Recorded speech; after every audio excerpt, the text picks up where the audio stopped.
Dans cette vidéo, nous allons vous parler d'un pays situé en Afrique centrale qui est également considéré comme l'un des plus grands pays du monde, la République démocratique du Congo. Vous avez peut-être déjà visité ce pays ou bien vous en savez pas mal de choses, mais aujourd'hui vous allez découvrir beaucoup d'autres informations sur la RDC.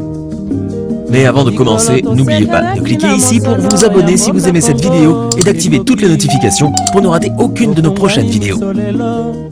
Des 16h30, mesdames et messieurs, bienvenue à ce débat intelligent Actu 60. Une question qui fait bouger les têtes des Congolais sur le changement de la Constitution et surtout de revoir le mandat du chef de l'État au lieu de 5 ans. Ça sera peut-être à 9 ans une proposition du professeur Ndaïwel. Mesdames et messieurs, nous aurons au moins 4 invités sur ce plateau. Déjà ceux qui sont présents, il y a Ernest Kanziama Délécidé à qui j'ai dit bonsoir. Bonsoir madame, bonsoir mes co-débatteurs, bonsoir à tous les Congolais. Bonsoir. Il y a Paulin Poutou de l'UDPS à qui j'ai dit bonsoir. Bonsoir madame, bonsoir à tous mes co-débatteurs, bonsoir à tous les fidèles téléspectateurs et amoureux de cette émission. Il y a Aristote Chikunga à qui j'ai dit aussi bonsoir. Bonsoir madame, bonsoir tout le monde. Bonsoir téléspectateurs. Je vous signale qu'il y a monsieur Poutine Baïkita qui est en route, il est du FCC, et puis maître Fabrice Ikobia, je ne sais pas s'il sera parmi nous. Mesdames et messieurs, nous commençons déjà cette émission. Je commence avec Paulin Poutou, changement de la Constitution, une proposition venant du professeur Ndaïwel. Quelle analyse critique faites-vous par rapport à cette question? Madame, je commence par dire merci et féliciter cet homme scientifique. Vous le félicitez? Oui. Pourquoi? Je le félicite par rapport à sa pensée. Il a réfléchi. Nous avons beaucoup de professeurs ordinaires, émérites, professeurs associés et professeurs dans ce pays. Nous avons beaucoup de scientifiques, mais c'est cas rare de trouver des hommes scientifiques en train de réfléchir, raisonner sur ce qui peuvent être fait, suivi ou la façon dont on peut faire des choses pour que le Congo essaie un peu d'avancer un tout petit peu. En fait, je ne le félicite pas peut-être pour appuyer son point de vue ou soit les propositions qu'il a fait, mais il m'a touché parce que nous regorgeons beaucoup de professeurs, mais tous sont devenus politiques. Ils raisonnent que de la politique, ils ne réfléchissent pas de comment et de ce qu'on peut faire, ou soit de quelque chose qui bloque notre pays d'avancer. Il a essayé un peu de réfléchir. Selon lui, est-il normal de revoir notre constitution, revoir les mandats de certains politiques, notamment, en fait, de certains dirigeants, notamment le président de la République, qui le mandat a été prévu par la constitution qui est en pleine application de 5 ans, mais il fallait augmenter, aller au système ou à la durée de 9 ans, non renouvelable. Donc vous êtes élu, vous allez faire que 9 ans. Et vous n'allez pas encore penser à revenir pour demander un second mandat à la population congolaise. Et pourquoi il a pensé ainsi? Non seulement pour le chef de l'État, mais il a pensé également pour les députés nationaux, pour les sénateurs, pour le gouverneur et tant d'autres. Vous savez, dans notre pays, la constitution que nous avons, la constitution de 2006, c'est la copie collée. Elle est la copie de la constitution française. Mais nous avons tout copié, nous avons copié de la France. Mais est-ce que le niveau démocratique de la République démocratique du Congo est égal la même démocratie que celle de la République française? C'est là où cet homme scientifique a pensé que, vu certaines réalités de la République démocratique du Congo, qui ne sont pas conformes avec celle de la France, avec celle de la Belgique, des États-Unis, il fallait revoir certaines choses. Attendez, Paul, laissez-moi vous relancer. Est-ce que vous ne voyez pas que c'est un ballon d'essai? Parce que nous constatons que le pouvoir actuel est sous le pas de la Kabylie. De la même manière que Joseph Kabila avait utilisé le professeur, c'est lui que j'ai toujours appelé une sommité, Eli Kiambokolo, pour revoir certains textes de la Constitution. Le chef de l'État actuel en fait aussi autant avec Ndaïwel. Quelle est l'opportunité du changement de la Constitution actuellement, cependant que déjà c'est à quelques mois nous aurons des élections? Quelle est l'opportunité? Madame, je l'ai dit au début de la prise de parole que l'homme scientifique a pensé de ce qui peut être fait, de ce qu'on peut faire. C'est pourquoi je l'ai félicité. Parce que ce sont des poissons rares dans notre pays, des poissons scientifiques rares dans notre pays. Qui a dit qu'il a fait pour que le président actuel puisse bénéficier de sa proposition? Peut-être qu'il l'a fait. Peut-être que les ceux-là qui sont habilités à voter des lois ne pourront pas peut-être le faire pour les second mandats ou soit pour les mandats qui sont en cours. Peut-être que ce sera le président de l'ECD qui va bénéficier de cette proposition. Peut-être que ce sera le président du FCC. Peut-être que ce sera le président de l'ensemble qui pourra bénéficier de cette proposition. Disons-nous par exemple, il a proposé. C'est sa façon de penser. Il a pensé, il a dit pour moi. Pourquoi peut-être je ne suis pas n'entre pas dans sa tête? Pourquoi il a pensé de 9 ans? Parce que ce n'est pas une réalité qui n'est pas connue par les Congolais. Une fois élu dans notre pays, première année, vous n'avez pas le temps de travailler. Il fallait se mobiliser, il fallait chercher à maîtriser l'appareil managérial de la République démocratique du Congo. Et se constituer par exemple de gouvernement. Tout ça, ça prend du temps. À des fois, nous avons des présidents qui font une année, 2 ans pour ne rien faire. Selon vous, organiser... À des fois, pour stabiliser les pouvoirs. Selon vous, bien gérer le pays, stabiliser les choses, il vous faut du temps. Oui. C'est question du temps ou de la volonté? C'est question d'abord de la volonté. Ça, c'est un. Deuxièmement, la question du temps. Parce que vous pouvez avoir la volonté de mieux faire. Mais l'État ne vous permet pas de répondre à ce que vous avez comme engagement et détermination. Vous voyez, d'abord, commencez par la détermination, la volonté de faire. C'est comme le chef de l'État actuel. En lui, comme vous le voyez, et ce qu'il est en train de faire, ce qu'il est en train de penser, vous sentez qu'en lui, il y a la volonté de faire. Ah bon? Oui, il y a la volonté de faire. Merci. Donc, nous ne pouvons pas d'abord critiquer négativement la proposition de cet homme scientifique. Mais nous pouvons quand même essayer un peu d'analyser par rapport à ce qu'il a eu à mettre comme point de vue et pour voir est-ce que ça va aboutir à quoi, ça va porter quoi dans notre pays. Et peut-être ça ne sentira pas le chef de l'État actuel, comme je l'ai dit, qui en sera bénéficiaire. Merci beaucoup. Je passe la parole à Aristote. Aristote, la même question, j'aimerais savoir toujours quelle est l'opportunité du changement de la Constitution actuellement. Alors, vous posez une question tellement structurante. L'opportunité, oui. Bon, il faudrait peut-être établir un juge d'opportunité.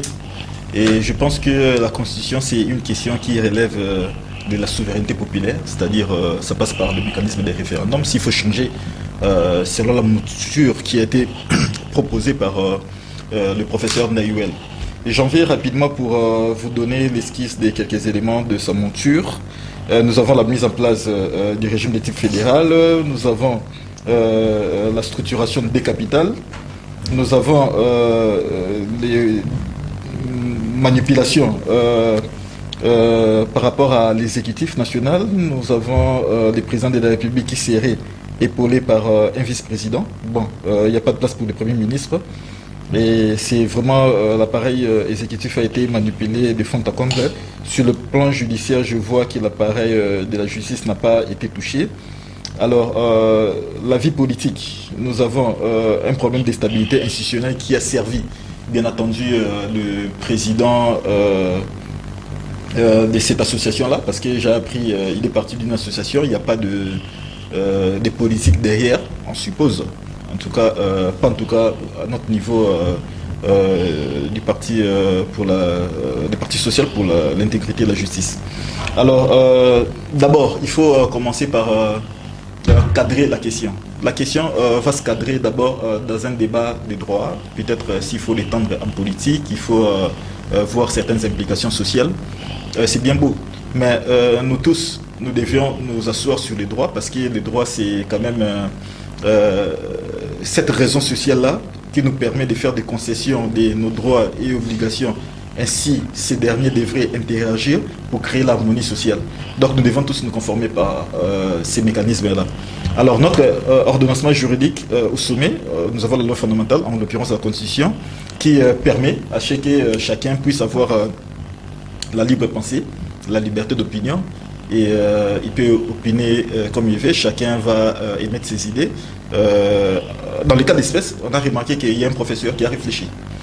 Il a réfléchi par rapport à des difficultés que nous avions rencontrées dans notre vie politique, qui est encadrée par la Constitution. La Constitution, c'est en fait la loi fondamentale qui structure la vie politique, qui encadre la vie politique, qui régule la vie politique. Alors, parmi ces difficultés, je ne sais pas de quoi il est parti, mais je peux aussi partager ces avis-là dans le cadre des difficultés recensées. Moi, je trouve par exemple la difficulté que nous avions relative à ce maintien d'un État en quête de son autorité dans l'ensemble du pays. Alors aujourd'hui, nous avons un système qui permet à ce que la balkanisation peut être plus ou moins facile. Je pèse bien ces mots-là, plus ou moins facile. Ce sont des mots qui ont été choisis à juste titre parce que les systèmes politiques en RDC ne permettent pas à un parti de rafler la majorité absolue au niveau de la représentation nationale et dans les provinces aussi. Et même si c'est un parti qui est très fort, n'est-ce pas, dans le Haut-Katanga, c'est difficile qu'à lui seul de rafler toutes les mises pour l'Assemblée provinciale, qui siège par exemple à Lubumbashi. Il faut créer des alliances. Maintenant, ces mécanismes-là de création des alliances mettent quand même à mal la mise en œuvre d'un programme politique. Alors, chacun viendra, chaque parti ou regroupement. S'il vous plaît, Aristote, il est certes que c'est une question de droit, oui, mais tout tourne autour de la politique. S'il vous plaît, pas trop de tournure. Veuillez un peu répondre par rapport à cette question. Non, je réponds sur l'opportunité. L'opportunité, c'est là. L'opportunité, c'est par rapport aux difficultés. Je suis en train de vous expliquer les difficultés. Les difficultés sont telles que, oui, les difficultés sont telles qu'il y a eu un problème de gouvernance. Si vous remarquez aujourd'hui, depuis le début de cette troisième législature jusqu'à maintenant, on peut recenser des dizaines des motions de défiance, des censures, etc. Et autant de gouverneurs qui ont été déchus de leurs fonctions. Et voilà, d'autres ont été réhabilités. Ça montre qu'il y a une certaine facilité, d'accord, de faire des choses à la va-vite et facilement. Et qui créerait par ricochet une instabilité institutionnelle. Là, ce sont des choses à revoir. Mais aujourd'hui, nous sommes butés à un problème de guerre à l'est de la République démocratique du Congo. Est-ce que vous savez pourquoi en 2011 on avait revu la Constitution? Je vous donne deux principes qui ont été introduits dans la révision constitutionnelle. Le principe de l'investiture du gouverneur dûment élu et le principe de sa révocation, les cas échéants. Seulement les deux. Pourquoi? On s'est rendu compte qu'à un moment, on ne saura pas contrôler quelque chose si peut-être nous sommes à l'est de la République où les territoires, la partie du territoire est en proie avec la guerre, et puis on se retrouverait avec un gouverneur qui serait des mèches avec cet état voyou, que je n'aimerais pas nommer, ou les belligérants carrément, le pays est parti. Et maintenant là, s'il y a une manœuvre, parce que ce ne sont pas des choses qui se réalisent par génération spontanée tout de suite, alors il y aura toujours des signaux avant-coureurs. Alors lorsque ces signaux-là seront lancés, le président de la République aura l'amabilité, par exemple, de révoquer, aura la facilité, par exemple, de poser tel ou tel acte conservatoire ou à titre conservatoire. Maintenant, pour l'investiture, on sait aussi lire dans la psychologie des gens, on sait lire dans l'histoire politique des gens, par exemple, un ancien rebelle qui arriverait à se faire élire, par exemple, le gouverneur. Le président va apprécier, on va investir ou pas. Et ce sont quand même des choses que je salue avec les régimes passés, qui étaient quand même vus d'une certaine manière pour préserver l'unité nationale. Alors, il y a des choses à faire. Aujourd'hui, par exemple, nous avons des difficultés telles que nous ne pouvons pas coordonner une dissension entre le président de la République, en tant qu'institution du pays, c'est la première institution du pays. Entre le président de la République, le gouvernement et le Parlement, je m'explique. Oui, je chute par là. C'est la dernière démonstration. Nous avons un Parlement qui, précisément l'Assemblée nationale, qui pourra donner la figure de ce qu'on appelle la majorité parlementaire dans les principes. Hein, parce que les principes étant opérationnels, le Sénat ne pèse pas trop parce que lorsqu'on sent cet effet majoritaire, c'est par rapport à l'investiture et à la déchéance des membres du gouvernement, voire même du gouvernement. On a vu avec Ulukamba, le Sénat ne peut pas révoquer, des choix. Un membre du gouvernement ne peut pas voter une motion de censure contre le Premier ministre.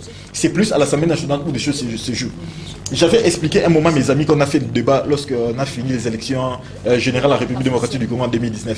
Je leur ai dit, le président de la République finira par avaler la majorité parlementaire. Personne ne m'a cru. Imaginez, vous avez une personne qui a la maîtrise de l'appareil sécuritaire de la République, qui est commandant des forces armées et de la police, parce que même toutes les autorités, les chefs des exécutifs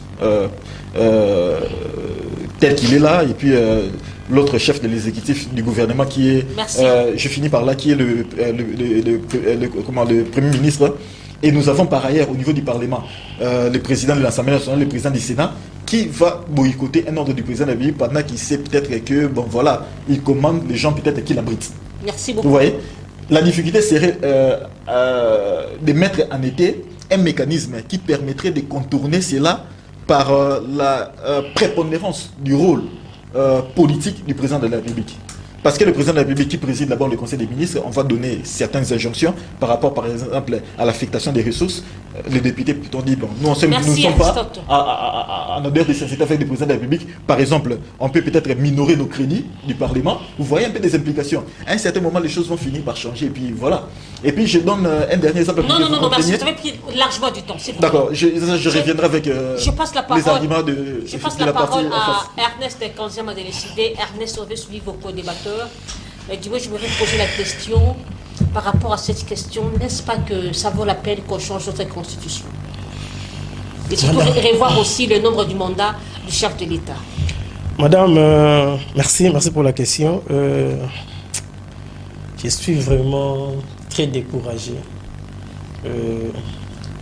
par rapport à ce que j'ai entendu mes deux débatteurs. Je voulais d'abord, avant de parler du professeur Ndaiwel, je voulais d'abord vous signaler que tout ce que le professeur Ndaiwel est en train de nous proposer viennent du laboratoire de l'Union sacrée. Ces gens ont du mal à faire comprendre à la population qu'il faut un second mandat pour Tshisekedi. Parce que monsieur n'a pas de bilan. Alors ils mettent des scénarios sur papier, sur la table. Bon, avec la fraude électorale, Fallou nous a déjà déclassé. Avec la Mouka, là on ne sait plus avancer. La communauté internationale est déjà au courant de la fraude électorale organisée par Tshisekedi et sa bande de Kadima. Donc il n'y a plus moyen d'avancer avec les élections. Soit il faut modifier la constitution pour sauter, soit il faut aller avec un dialogue. C'est les deux scénarios qui restent à M. Tshisekedi et son camp de l'Union sacrée. C'est pourquoi, comme vous l'aviez dit, on envoie le professeur Ndaiwel jeter un ballon d'essai pour voir comment la population va réagir. Mais ça ne passera pas. Je regrette que ce soit des propositions qui sortent d'une grande personnalité scientifique comme le professeur Ndaiwel, historien de son état. Parce que moi, je peux expliquer une réalité. Vous êtes à la mer, il y a des vagues. Les communs des mortels voient les vagues. Mais l'historien, un historien ne voit pas les vagues.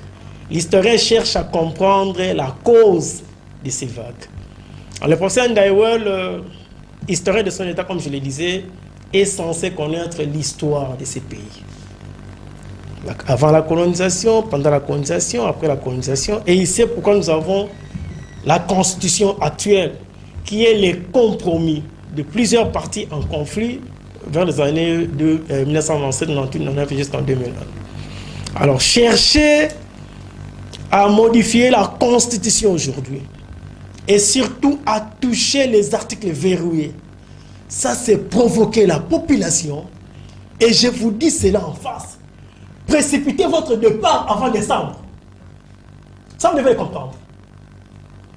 Donc, si M. Ndaiwel veut que l'Union sacrée termine son mandat jusqu'au mois de décembre et quitte calmement les pouvoirs en 2024... Qu'est-ce qui gêne dans sa proposition? Il le fait comme tout citoyen qui Oui, réfléchit il réfléchit à haute voix, mais il n'a qu'à lire d'abord le préambule de la Constitution que nous avons aujourd'hui. Il comprendra que c'est par rapport à beaucoup de conflits que nous sommes arrivés à une Constitution actuelle.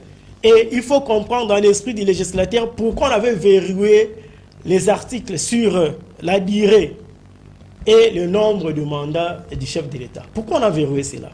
C'est avec toutes ces multitudes de crises que nous avons connues que nous sommes arrivés à ce niveau-là.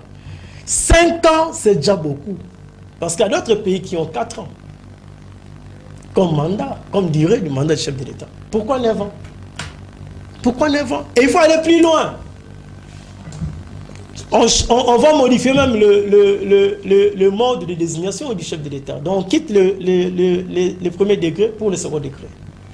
Et vous avez un vice-président de la République qui est proposé. Parce que dans l'ère combine, M. Tshisekedi proposerait entre Bemba et Kamere d'appuyer cette démarche pour que l'un d'entre eux soit vice-président de la République. Nous connaissons tout ça.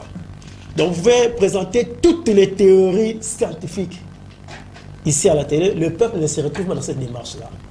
C'est une façon d'aider M. Tshisekedi à sauter, à rester le plus longtemps possible au pouvoir. Parce que vous allez vous rendre compte, madame, lorsqu'on modifie la Constitution dans cette optique, on met fin à la 3e République et on commence la 4e République. Donc pour M. Tshisekedi, d'abord, les 5 ans ici ne sont plus comptés.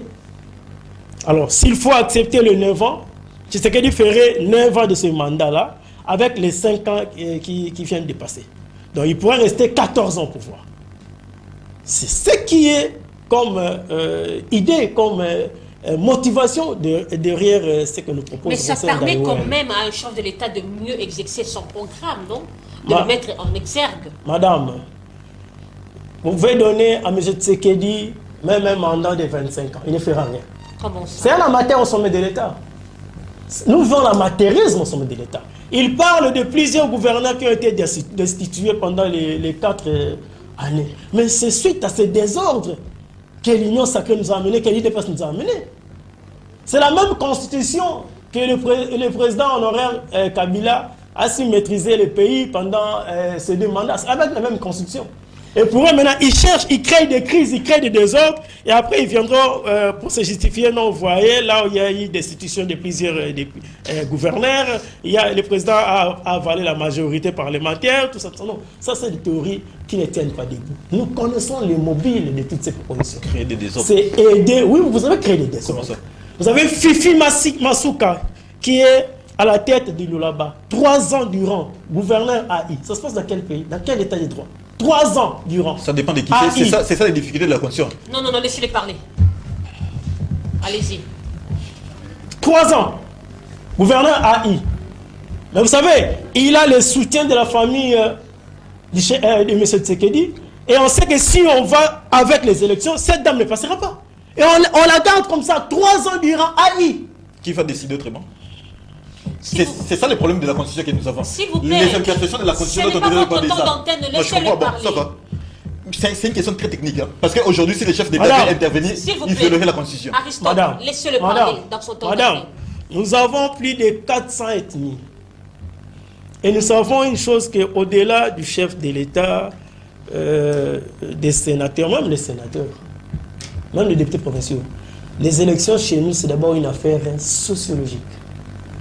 Vous avez du mal, vous, Katangais, à vous faire élire député national du Congo central. Ce sont des réalités qu'on ne sait pas et c'est caché derrière nous. Il faut le fédéralisme. Vous savez, nous avons un État où aucun pays peut rafler la majorité. Il faut des alliances. C'est une réalité sociologique qui est nous et nous vivons avec cela comme ça.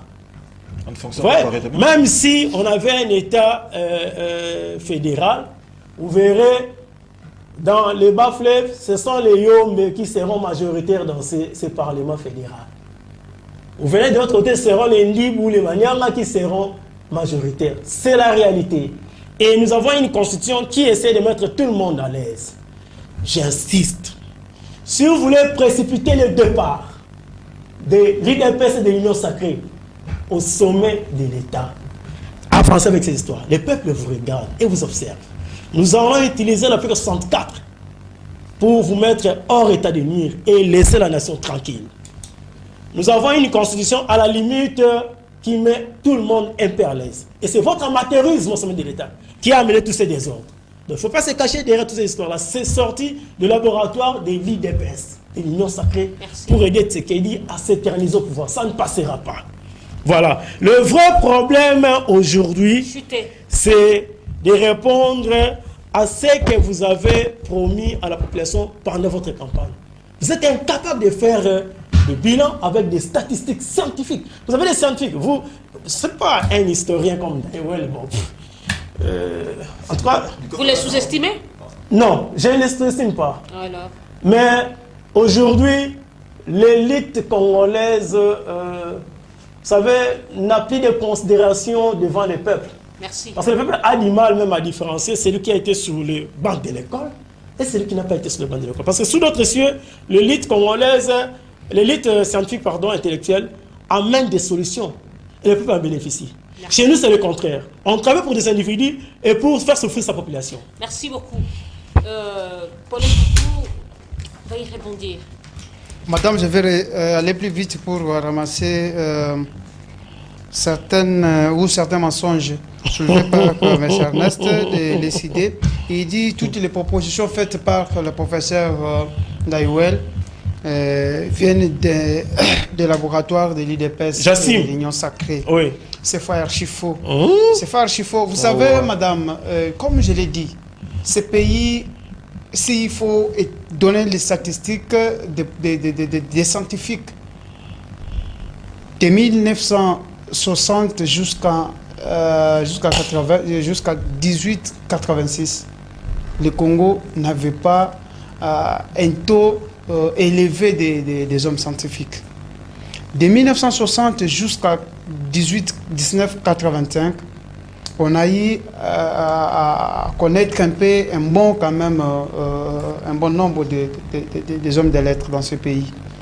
Mais depuis 1997, c'est de là où nous avons enregistré jusqu'en 2018, jusqu'à maintenant, un nombre très pléthorique de scientifiques.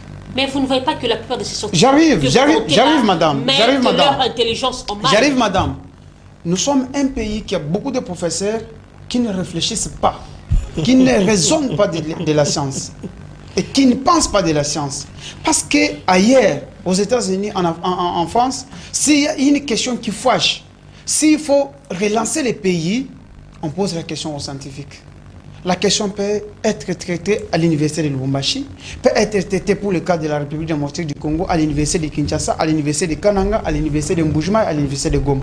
Ce n'est pas le cas en RDC. Pourquoi? C'est parce que 95% des professeurs que nous avons, nous sommes censés respecter, nos aînés scientifiques, ne réfléchissent plus encore de la science, tous réfléchissent que de la politique. Mais cet homme a essayé de faire l'état délié de ce qui bloque la République démocratique du Congo sur le plan managérial, sur le plan gouvernance. Il a décelé les failles, les faiblesses. C'est comme par exemple avec l'actuel régime. Le chef de l'État a pris le pouvoir. En lui, nous constatons qu'il y a l'engagement, il y a la volonté de faire. Mais quelles sont les difficultés qu'il a été bité?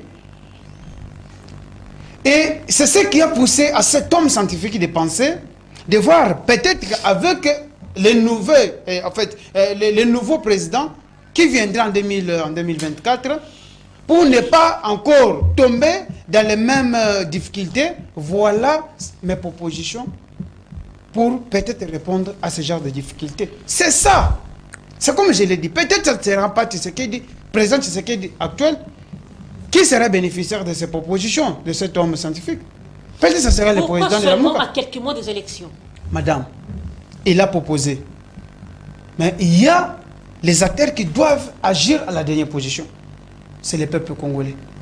Le peuple agit pour que la Constitution soit modifiée, il y a des pistes de solutions. Monsieur Ernest a dit la Constitution, c'est la meilleure Constitution qui a été proposée, élaborée par, je ne sais pas qui que ce soit. Mais il oublie que cette Constitution, c'était une imposition. Rencontrez-moi dans ce que j'ai dit. Je n'ai pas dit que c'est la meilleure Constitution. La Constitution de la République. Qu'elle soit meilleure ou... toutes les parties à l'aise. Oui. Rencontre-moi dans ce que j'ai dit. Il ne faut pas mentir. Elle a mis toutes les parties à l'aise. Les parties qui étaient à San City. Ce qui est à San City. Si ce n'était pas les rebelles qui étaient partis. Tu sais que dit, Mouamou mettait à San City. J'arrive, madame. Ok, monsieur. La Constitution de 2006. Vous savez que cette Constitution nous a été imposée par la Belgique et la France. Et d'autres pays. Laissez-le parler, s'il vous plaît. C'est pourquoi je vous ai dit, c'était d'abord les hommes, les scientifiques de l'époque qui avaient été associés. Ils étaient incapables de nous produire une constitution qui pouvait répondre aux réalités sociopolitiques de la République démocratique du Congo. Mais j'assume. Non, ça c'est une insulte. Ernest, laissez-le parler. C'est une constitution qui a beaucoup de failles. C'est vous qui êtes incapable, incompétent actuellement. Vous savez. Pas cela. Vous savez, Ernest, madame. laissez-le parler, s'il vous plaît. Vous savez, madame. Avec cette constitution. Apaisez-vous. Avec cette constitution, vous avez qu'il y a des acteurs politiques. Et ces nations souffrent sérieusement. Ernest, laissez-le parler. Nous parlons nation. On parle. Je n'ai pas d'état d'âme. Je suis dans mes états. C'est ça le comportement. C'est ça le comportement de l'esprit. C'est ça le comportement de l'esprit. que vous présentez là. Ernest, laissez-le parler. C'est son temps d'antenne. Allez-y, Paulin. Je vais aussi vous déranger. Pas de quoi? Madame. Parce que la vérité vous blesse. Je l'ai dit ici. Cette constitution qui nous avait été imposée par l'Occidentaux, par les Occidentaux, c'était pour mettre à l'aise les rebelles de l'époque. D'où la plupart des rebelles, en 99%, tous s'étaient retrouvés et ils étaient à l'aise.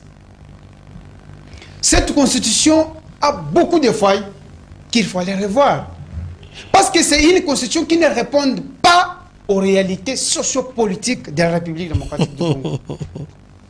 Vous savez qu'il y a des hommes politiques que cette constitution donne le mandat éternel, notamment les députés. Donc vous trouverez quelqu'un qui part là pour dormir. Il vient tromper encore le peuple congolais avec les sacs de ciment, avec les sacs de sucre et du sel. On lui fait encore confiance. On lui renouvelle confiance, il part à l'Assemblée pour dormir. Et il le fera à maintes reprises. Parce qu'il n'y a que les chefs de l'État qui, on doit seulement limiter ces mandats. Mais les gouverneurs, nous avons des gouverneurs incapables qui, avec leur système de faire les choses, ils peuvent rester gouverneurs jusqu'à la mort. La plupart, ils sont de l'UDPS, de l'Union sacrée. La plupart sont de l'UDPS. De l'Union sacrée. Madame, la Constitution a été élaborée, validée en 2006. Donc vous allez me dire qu'en 2006, l'UDPS, mon parti, l'UDPS, l'autre parti était allé aux élections en 2006. Nous savons la manière dont les élections vous pouvez me citer un gouverneur un gouverneur élu en 2011.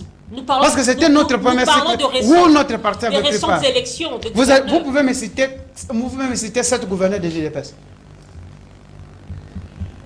Sous notre régime. Mais vous avez dit, nous tous les gouverneurs sont de l'UDPS. J'ai dit la majorité sont de l'Union sacrée. Majorité. Oui, oui. Voilà. Il y a de l'UDPS. Parlez-moi de l'Union sacrée, tant mieux. Parlez-moi de l'Union sacrée, mais non l'UDPS. Non l'UDPS. Je vous ai dit. Maouéja était de selon les professeurs. Selon les professeurs. Nous ne pouvons pas voir. Maouéja était de l'UDPS. Selon les professeurs, nous ne pouvons pas avoir des gouverneurs éternels. Bon, des députés éternels. Madame, allez-y. Pour le chef de l'État, je voudrais un peu, beaucoup plus donner mon point de vue par rapport, ou soit appuyer ce que le professeur a dit par rapport en avant. La Constitution prévoit 10 ans.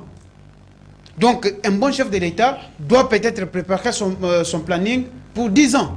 Il viendra présenter son programme au peuple congolais pour que ces derniers puissent lui faire confiance. Pourquoi seulement cette proposition vous a enchanté? Madame, moi je dis peut-être que cette proposition ne soit pas validée avant les élections. Même si elle doit être validée après les élections, mais elle est salvatrice pour moi. Parce que je n'ai jamais compté 10 professeurs dans ce pays qui raisonnent, ils prennent le temps d'entrer, de se retrouver dans un maquis pour essayer un peu de voir et relever certaines faiblesses. Qui bloque la République démocratique du Congo? Mais nous jeunes, moi je suis jeune, ici je représente la jeunesse congolaise. On dit la jeunesse ou les jeunes constituent l'avenir de demain. Par quelle baguette magique nous aurons l'opportunité de remplacer tous ces vieux papas qui partent à l'Assemblée pour aller dormir? Parce qu'ils ont toutes les stratégies possibles pour ne pas céder la place à la jeunesse. La plupart sont allés à l'Union sacrée, je vous rappelle. Madame, l'Union sacrée n'a pas commencé en 2006. Nous parlons du récent. L'Union sacrée n'a pas commencé en 2006. Vous savez, chez moi, il y a des députés qui, depuis 2006, ils sont là. Ils sont là comme députés. Merci. Mais quel bilan? 3 mandats, il n'a jamais pris parole à l'Assemblée. Ils sont là qui sont pour, qui sont contre. Maman, je vous dis, quand on dit nous sommes pendant la vacance parlementaire, il ne rentre pas à la base pour demander connaître les besoins de la population. Merci beaucoup. Il rentre que quand il y a élection. Merci. Maintenant là, il se précipite.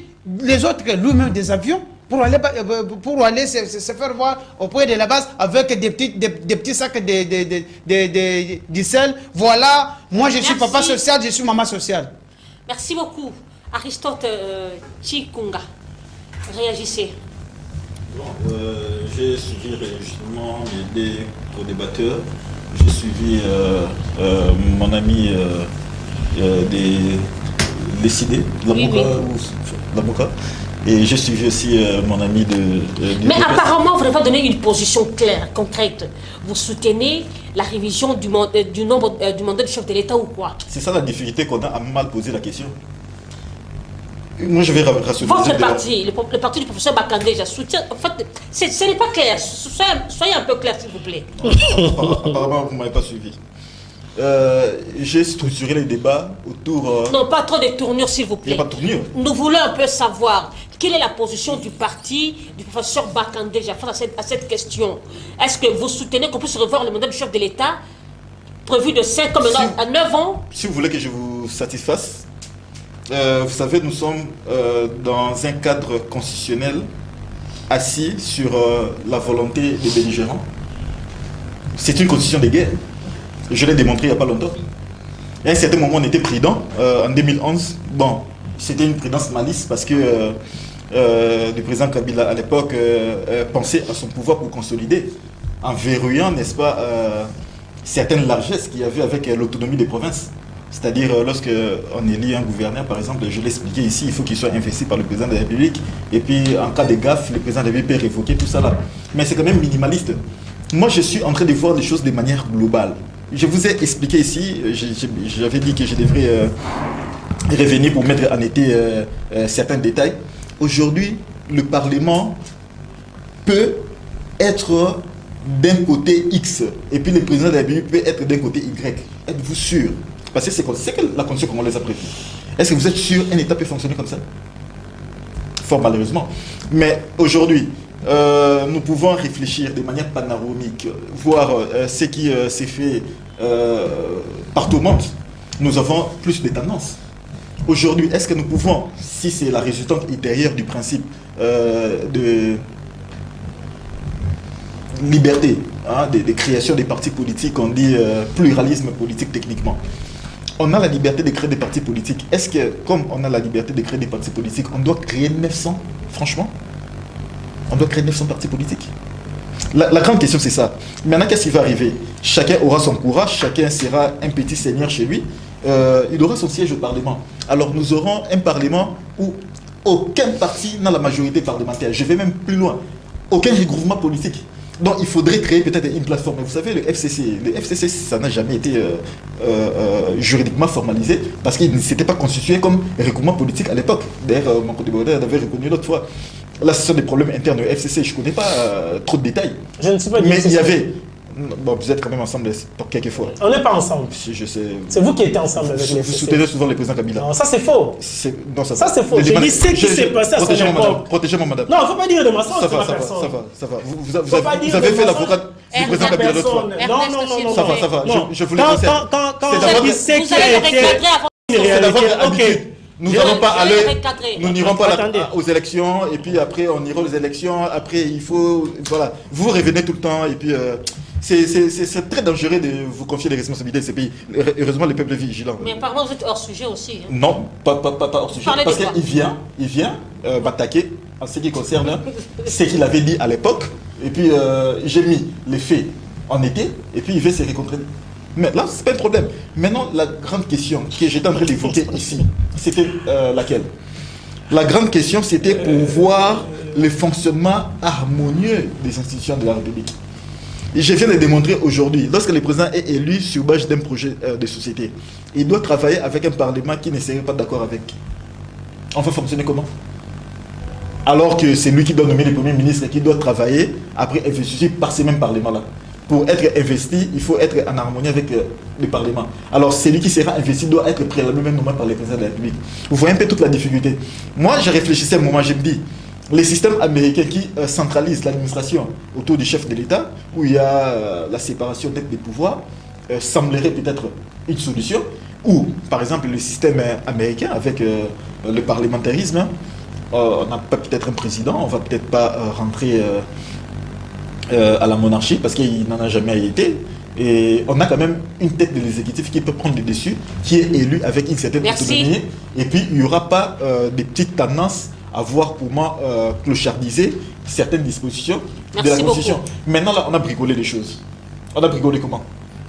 Vous vous rendez compte qu'on a bricolé les choses? Merci. Non, je pose la question. C'est moi qui pose les questions. Exactement, vous posez les questions, mais c'est une question rhétorique. Pour dire que non, on a bricolé les choses pour arriver à un aménagement tentaculaire. Mais malheureusement, qui fonctionne toujours en train de titiller. Merci. Je passe la parole à Ernest Rebondissé. Madame, j'ai bien suivi mes deux co-débatteurs. Malheureusement, avec Maître Aristote, il n'arrive pas à répondre à votre question. Bon, des fois, il tire aussi malignement sur son coéquipier de l'IDPS. Moi, je pense que nous devons dire la vérité au peuple congolais. Le problème aujourd'hui, d'éviter à ce que ce gouverneur, ces députés, ces sénateurs restent éternellement au pouvoir, il faut laisser le peuple choisir librement ses dirigeants.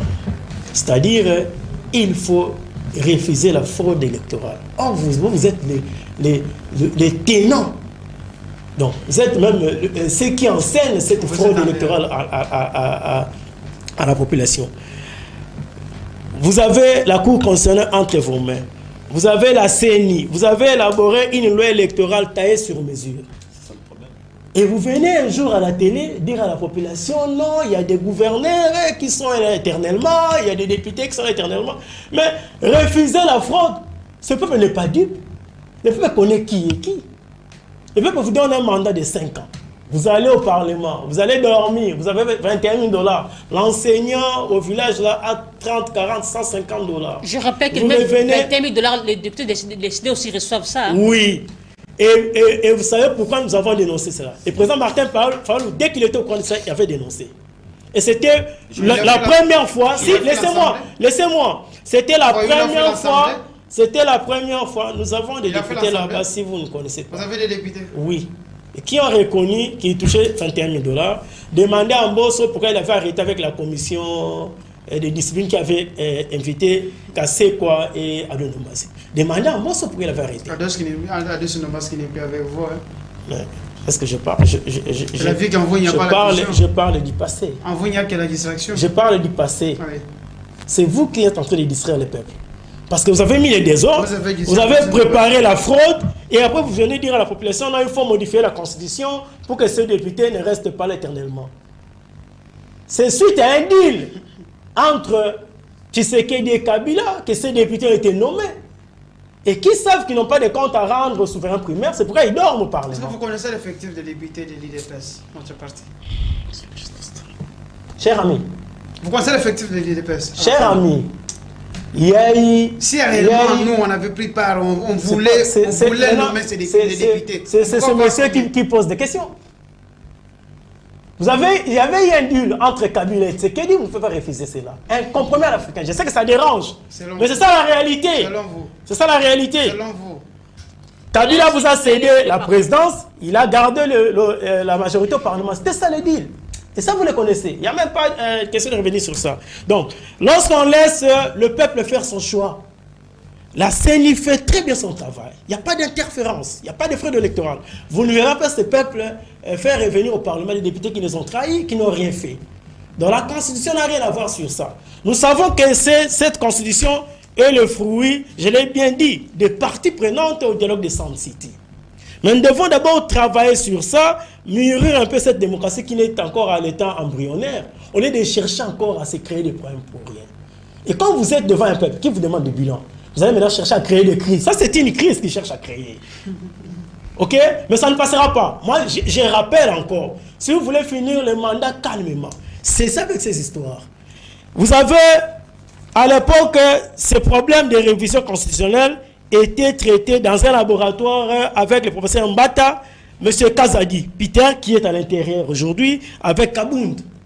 Ce sont eux qui ont essayé de faire ces schémas. Et Kabound avait même dénoncé cela lorsqu'il est parti de l'IDPS. Et aujourd'hui, on appelle le professeur Ndaïwe pour jeter les ballons d'essai comme c'était à l'époque. Cette histoire sera oubliée parce qu'ils savent que ça ne va pas passer. Vous verrez, dans 2-3 mois, ils vont oublier cela. Comme c'est dans les oubliettes maintenant avec la loi de Peter, c'est qui c'est la loi Tchani. La loi Tchani. Dans les oubliettes aujourd'hui. Ça ne passera pas. Mais il ne faut pas énerver la population. Vous avez lamentablement échoué.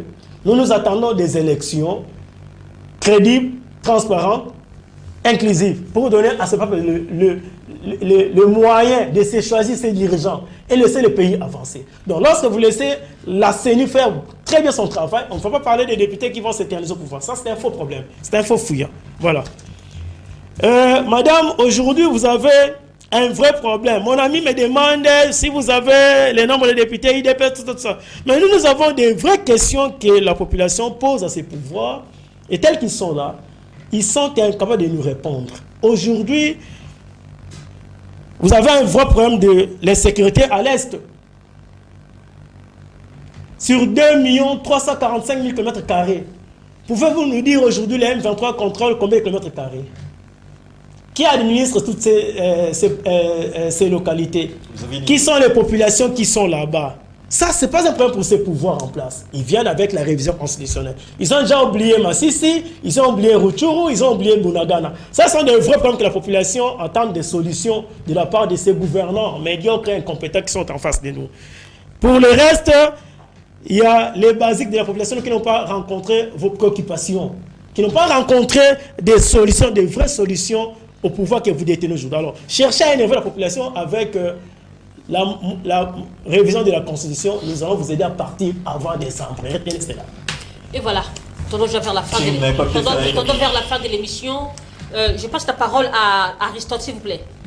Aristote, j'aimerais, ma question est celle de savoir, au cas où cette loi n'est passée pas, cette proposition n'est passée pas, que feriez-vous? Mais nous sommes républicains, nous sommes légalistes. Alors, de quoi il s'agit? Il s'agit d'une réflexion. D'accord? On doit comprendre d'abord la nature de cette offre. Vous souhaitez aussi aller par la voie référendaire? Mais ce n'est pas moi ou nous qui choisissons. La question. En fait, il y a une personne qui a réfléchi. Vous êtes pour la voie référendaire, oui ou non? La toute première question à poser, c'est est-ce que la personne qui a réfléchi a qualité de proposer une constitution? Là, c'est la grande question.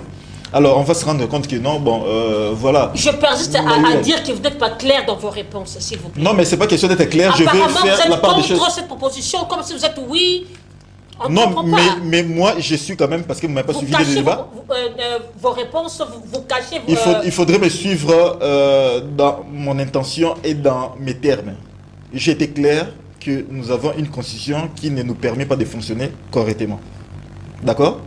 Alors, il y a une personne qui a réfléchi, qui a émis ses idées, qui ont été précises et claires. Vous cachez vos intentions. Alors, soyez clair, comme Paul est clair. Apparemment, au Congo, on est un peu hostile à un débat d'idées. Là, moi, je suis en train de réfléchir. Parce que ça ne suffit pas de dire que non, je suis pour ou contre. Mais si je dis qu'il y a des problèmes, il faut résoudre les problèmes. Comment résoudre les problèmes? C'est avec ces difficultés qu'on a rencontrées et l'état inopérationnel, n'est-ce pas, de certaines dispositions qui devraient nous motiver pour voir comment changer les choses. Et on a eu une révision 2011 qui ne nous permet pas toujours, n'est-ce pas, de fonctionner comme il se doit.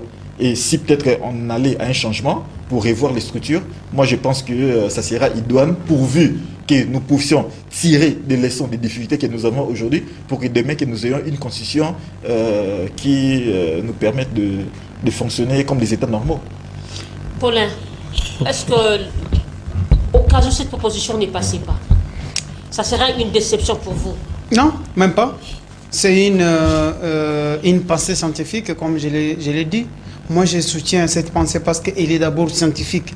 Elle n'a pas, ou elle n'est pas motivée par des sentiments politiques comme l'a souligné mon co-débatteur de l'AMOCA, qui n'a pas de preuves, qui dit que c'est une proposition qui vient d'un laboratoire qui était conçue par 3 personnes, notamment l'honorable premier vice-président de l'Assemblée, André Mbata, et Excellence Peter Kazadi, et l'honorable Jean-Marc Kabound, qui n'est plus encore avec nous, qui n'est pas de l'IDPS, qui est le plus proche des... C'est la même situation avec Adondo, merci. Il n'est plus avec nous. Il dit parce que nous n'avons pas de bilan à défendre. Oui, vous n'avez pas de bilan, monsieur. Nous sommes en train de nous cacher derrière cette proposition. On parle de l'opportunité. Si, peut-être que sur ce plateau, vous avez du mal à vous positionner. Il m'avait été demandé d'étaler les bilans, même votre sur 2 ou 3 secteurs. Vous allez comprendre que Tshisekedi, le président Tshisekedi, a fait porter une nouvelle robe. Apparemment. Il a fait porter une nouvelle robe à la République démocratique du Congo. Oui. Donc pour moi, je soutiens la proposition. Pourquoi? C'est parce que cette constitution que nous avons, c'est une constitution qui nous avait été imposée par les Occidentaux. Il fallait avoir une constitution purement congolaise, élaborée et qui réponde aux réalités socio-économiques et politiques de la République démocratique du Congo. Vous voyez, dans notre pays, il y a des blocages et des blocages dans certains... au niveau des fonctionnements de l'appareil managérial de notre pays. Pourquoi? C'est parce qu'il y a des faiblesses au niveau de notre constitution qui bloquent certaines choses. Merci. Au cas où l'article 64 ne marche pas chez vous. Non, ça va marcher. Ça va marcher. On avait qu'à demander Kengo qui avait parlé une autre fois en Lingala au Parlement. On avait qu'à demander à Kengo. Je voulais dire à monsieur... S'il vous plaît, à monsieur Paulin, il n'y a pas de mandat de 10 ans. Lorsqu'un candidat président de la République se présente devant le peuple, c'est pour un quinquennat. Si c'est dans le bon, le peuple est souverain, peut renouveler sa confiance pour puissiez avoir un deuxième mandat. Ça dépend des Alors, s'il vous plaît, c'est pour 5 ans. En tout cas, pour certains... Oui, pour certains, c'est 4 ans.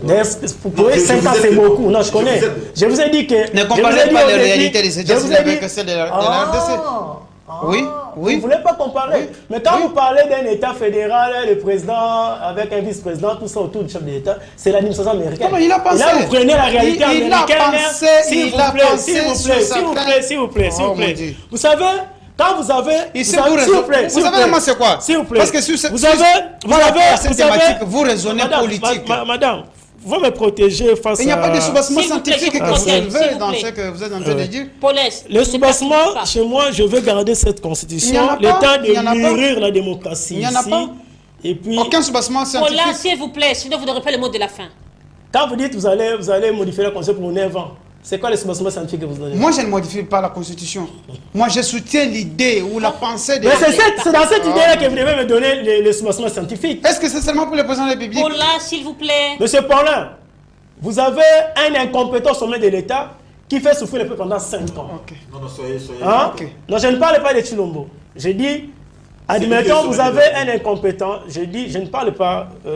C'est au Congolais des jugés. Vous n'avez pas dit admettons. C'est au Congolais des jugés, les Congolais qui connaissent bien les niveaux qu'avaient ces pays et les niveaux qu'a la République maintenant. C'est au Congolais des jugés. Vous n'engagez pas tous les peuples congolais. Vous aussi. Vous savez le mal chez vous, c'est quoi? Quand vous venez vous dites, moi les peuples. Votre point de vue n'est pas le mien. En tout cas, vous avez du mal à supporter les vérités. Parce que quand vous parlez, moi, je me suis tué. Vous savez... Quand, admettons, vous avez un incompétent qui gère le pays 5 ans durant. Vous savez ce que le peuple souffre pendant ces 5 ans-là? Il attend seulement la fin du mandat pour se débarrasser de cet incompétent. Et avec toutes les réalités que nous avons dans nos pays, dans notre pays ici, vous allez donner à cet incompétent-là 9 ans.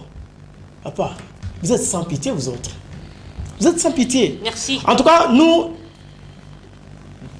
au sein de la MOUCA, nous ne trouvons pas l'opportunité de modifier la Constitution à ces moments, si seulement qu'il y ait une motivation politique. Et ça, je vous dis, j'insiste, que tout ce que vous avez dit là, c'était déjà connu dans les laboratoires de l'IDPS. Je vous ai cité même des noms. Vous vérifiez. Oui, Kaboun avait dénoncé. Kaboun avait dénoncé. Kaboun avait dénoncé devant le juge et ils ont été incapables de lui. C'était à Kaboun de démontrer, de demander des preuves. Et ils ont été incapables de lui démontrer. S'il vous plaît, s'il vous plaît, s'il vous plaît, s'il vous plaît. Papa. Demandez à Kabila pourquoi il avait eu peur de donner à décider des députés. C'est pas Kabila qui donne les... C'est lui qui avait nommé ces députés avec Nama. Où est Nama aujourd'hui? Où se trouve Nama aujourd'hui? Merci beaucoup. Si vous êtes en train de collaborer avec ces gens-là, soyez prudents. À la fin de l'émission. Soyez prudents. Alors, le mot de la fin... Attendez, laissez Paulin conclure. Mot de la fin.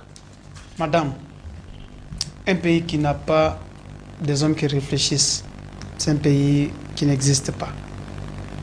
La République démocratique du Congo, qui beaucoup pensaient qu'il y a des hommes scientifiques qui doivent être manipulés par les politiques.